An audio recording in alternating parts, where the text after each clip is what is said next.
So I wanted to talk about my current definition of Wing Chun, how I've been teaching it using the constraints-led approach, which, if you don't know, is about giving people games to play with specific goals in mind. So the way I see Wing Chun at the moment is that you are trying to attack the center line on the inside, so meaning between their arms or underneath their arms, in order to get them to defend by bringing the elbow to the middle. Okay, and then when you bring the elbow to the middle, this opens up a few different possibilities. At the moment, I'm sort of defining them in four. Two of them more you could argue are sort of upper body, and two of them are lower body. So the first one with the upper body is basically to pin their arm to their body.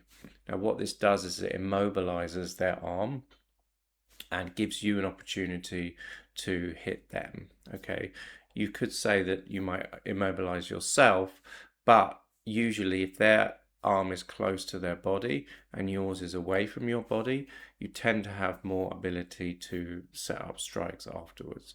So that would be the first one from the upper body. Then the second one from the upper body is trapping two hands with one. So getting in these situations where you're kind of you're able to use one hand to grab this hand, and then that other one is temporarily stuck under that hand. And that means that you have a free hand, of course, to hit your opponent. Now, I would say that you don't have to necessarily completely trap the arm. You could bring it across so that it's covering their other arm, and therefore they don't have the ability to hit. So, for example, if someone's pulling my arm across my body, it might not necessarily be trapped underneath, but if it's in the way, it's going to again prevent me hitting as well as I would like. Okay, so that's another advantage you would get from them bringing their elbow to the middle.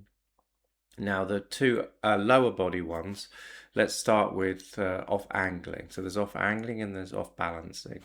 Off angling is to get them facing away from you. Okay, if they're facing away from you and you're facing them, you have an advantage because there are more less defense that they can use to stop you hitting them. So if someone's turned me, again, a lot of these things overlap. So even though you're turning me, this might also mean that you're preventing me hitting. So it feeds into the previous goal.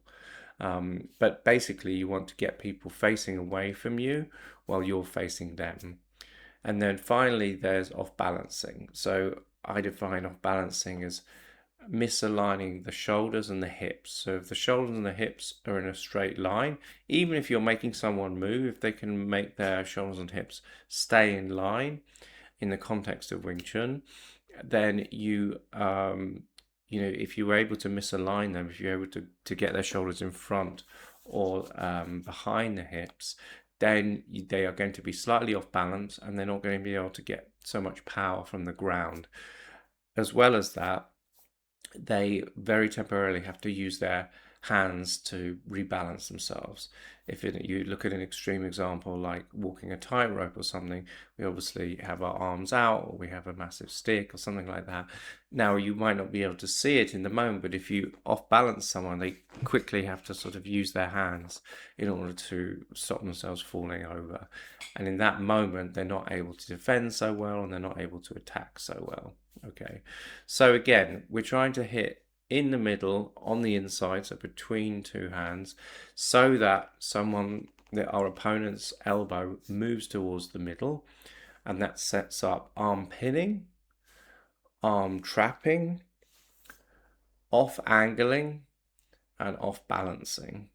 And if we can play between this dilemma of the striking on the inside and then the four goals on the outside, we can get a lot of mileage out of Wing Chun. Now, a lot of people will say, well, we also attack on the outside. And that is true, but Wing Chun's real strength is going down the center line. And if someone's attacking on the outside, we can use our elbow usually to deflect that strike. Okay, so really, when you're attacking on the outside, you tend to be wanting to still be looking at those goals, whether it's trapping the arm or again trapping two arms with one. You're really not in Wing Chun trying to strike on the outside. You're mainly trying to gain some advantage. So have a think about those aspects of Wing Chun and see if you can incorporate them, that framework, into the way you teach and train Wing Chun.